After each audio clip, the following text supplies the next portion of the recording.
මගේ ජීවය කල්ලනකි එහි පහන ඔබ තමා එය දල්වනු මැනහිනෙහි අද පෙන්ගි තෙල් තමා මගේ ජීවය කල්ලනකි එහි පහන ඔබ තමා එය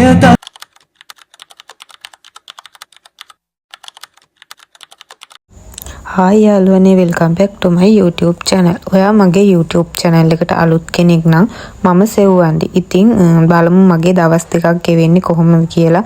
මම ඔයාලට වීඩියෝස් අරන් ආවා දවස් දෙකක් ගෙවුනේ කොහොමද කියලා මගේ. ඉතින් අපි මේ පළවෙනි දවසේ අපි අවිස්සාවෙලට ගියා මට ඇඳුමක් ගන්න. අපි ඉතින් ඇඳුමක් අරගෙන පොඩි ගමනක් යන්න තමයි හදන්නේ. බලමුකෝ අපි කොහෙද යන්නේ කියලා.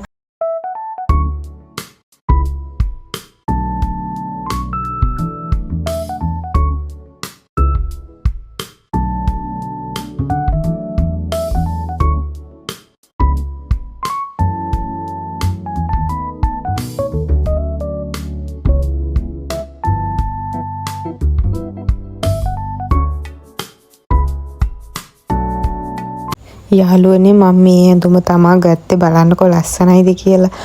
ඉතින් අපි මේ ඇඳුමත් අරගෙන ගෙදර ගියා. මේ හවස තමා මම මේ ඇඳුමක් ගන්න ගියේ. ඉතින් මම එදා දවසේ ආයි වීඩියෝස් ගත්තේ නැහැ. ඉතින් අපි එදා පහුවදා උදේම ලෑස්ති වෙලා පොඩි ගමනක් යන්න ගියා. ඒ තමා කුරුසපල්ලිය. ඉතින් අපේ පවුලේ ඇත් එක්ක අපි එකතු වෙලා අපි පොඩි ට්‍රිප් එකක් යන්න දාගත්තා. මේ ඇසල පොය දවසේ තමයි අපි යන්නේ. ඉතින් අපි ගියේ කුරුසපල්ලිය.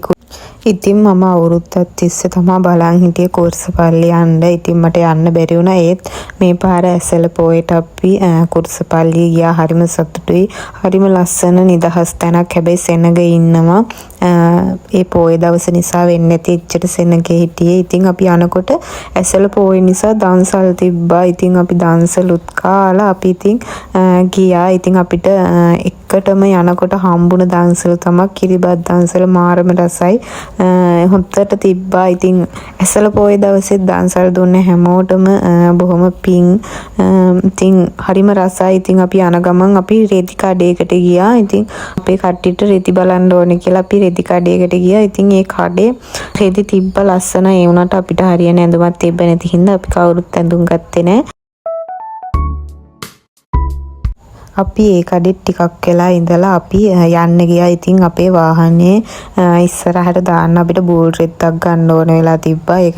ඒකට බූල් රෙද්දක් දාන්න අපි ආසාවෙන් හිටියේ. ඉතින් අපි කඩේකට ගියා ඒ රෙදි තියෙන. ඉතින් එතෙන්ටත් ගිහිල්ලා බූල් රෙද්දක් අරගෙන මෙන්න මේ විදිහට හරිම ලස්සනයි ඒ රෙද්ද එතෙන්ට. ඉතින් ඒකත් දාගෙන අපි යන්න ගියා. එතකොට අපිට හරිම තිබහේ හිටියේ. ඉතින් අපි යනකොට අපිට අයිස්ක්‍රීම් දන්සලක් හම්බ වුණා. ඒ දන්සල කාලා තව ටිකක් ඉස්සරහට යද්දී බනිස් දන්සලක් හම්බුණා. ඒ බනිස් දන්සලේ බනිස් දෙක දෙනවා හැමෝටම. ඉතින් අපිත් ඉතින් බනිස් අරගෙන කාලා අපිත් ඉතින් කුරුසපල්ලිය යන්න දිගටම ගියා. ඉතින් යනකොට අපි හයිවේ එක පැත්තෙන් තමා ගියේ. ඉතින් අපි හරි සතුටින් ගමන ගියා. ඉතින් අපිට දන්සල් හම්බුණා. අපි දන්සල් කෑවා. ඒකවල අපි මීගමුවට ගියාට පස්සේ අපේ අයට ආයෙ රෙදි කඩේකට යන්න ඕන. ඉතින් අපි රෙදි කඩේට ගියා. ඒ රෙදි කඩේ නම් මාරම ලස්සනයි. ඒකේ ලස්සන බඩු තිබ්බ. මේ වගේ ලස්සන කරාඹු තිබ්බා. ලස්සන මාල තිබ්බා. ඉතින් අපි නෑ මොකද අපි කුරුසපල්ලිය යන්නනේ ආවේ. අපි හැමෝම දැන් ආසාවෙන් ඉන්නේ ඔක්කොටම වැඩි කුරුසපල්ලියට යන්න. ඉතින් අපි මෙතනත් ටිකක් වෙලා ඉඳලා අපි කුරුසපල්ලියට ගියා.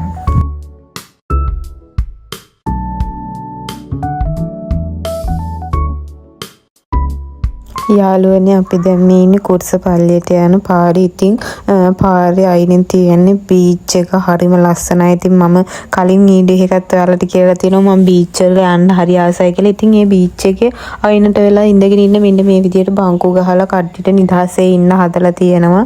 ඉතින් ওই දිගටම තියෙන බීච් එක. ඉතින් අපි එහෙම ගිහිල්ලා අපි ඕන කුරුසපල්ලියට ගියා. ඉතින් කුරුසපල්ලියට ගිහිල්ලා නිශ්ශබ්දතාවයෙන් ඉන්න කියලා තිබ්බට ඉතින් එතන කට්ටිය ගොඩාක් නිසා සද්ද බද්ද වැඩි. ඉතින් අපි දන ගහලා යාඥා කරලා ඉතින් මම ඔයාලට හොරෙන් පොඩි වීඩියෝ ක්ලිප්ස් එකකුත් ගත්තා. ඔයාලට බලන්න. එතන වීඩියෝ කරන්න එපා කියලා තියෙනවා.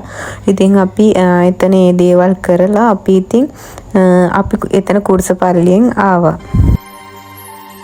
කුරුසපල්ලියේ ආස්කම් ගොඩයි දේව මහිමේ ලොවට කියන කුරුසයාගයයි කුරුස පල්ලියේ ආස්කම් ගොඩයි මම හරිම ආසාවෙන් හිටියේ ඉස්ස වැඩේ කන්න. ඉතින් අපි ඉස්ස වැඩේ බීමයි අරගෙන කුරුසපල්ලියේ ඉතින් අපි ආව බීච් එකට. මම හරිම ආසයි බීච් එකේ. ඉතින් අපි බීච් එකට ඇවිල්ලා නාලා රෑ වෙනකම් හිටියා. මේ රෑ වුණා. ඊට පස්සේ අපි එනකොට අපිට හරි වතුර තිබ්බා. ඉතින් අපිට බඩගිනි ඒක නිසා අපිට එනකොට සුප් දන්සලක් හම්බුණා. ඉතින් ඒ සුප් දන්සලෙන් සුප් බීලා අපි මෙහෙම එනකොට ටිකක් දුර ආවා. අපිට ඉතින් තවත් ගොඩක් දන්සල් හම්බුණා. ඉතින් මට ඒ ටික වීඩියෝ කරගන්න බැරි වුණා. මොකද ඇඟේ වතුර පිටින් තමයි අපි ගෙදර ආවේ. ඉතින් යාළුවනේ කවුද ආස මේ වගේ එක යන්න. ඉතින් මට මේක දකිද්දි මට හිතුනේ මේ වගේ එක යන්න ආස බලාපොරොත්තුවෙන් ඉන්න හැමෝටම යන්න ලැබෙන්න ඕන කියලා. ඉතින් ඒක ලස්සන හීනයක් මට ඒ වෙලේ ඒ දේ තමයි හිතුනේ. ඉතින් ඔයාලටත් මේ වගේ දෙයක් දකිද්දි ඔයාලටත් එහෙම හිතෙනවද? ඉතින් අපි එතන ටිකක් වෙලා ඉඳලා අපි එන්න ගත්ත බලන්නකො ලස්සනට පාර සලසලා. ඉතින් අපි ඒක දිහාත් බලාගෙන ඉතින් අපි ගෙදර ආව. එනකොට අපි මගදී කාලා අපි ඉතින් ගෙදර ආවා. මම ඉතින් ඔයාලට ආයෙත් දවසක ලස්සන වීඩියෝ එකක් අරගෙන ඉන්න. එතකන් සතුටින් පරිස්සමට ඉන්න ජේසු පිහිටයි.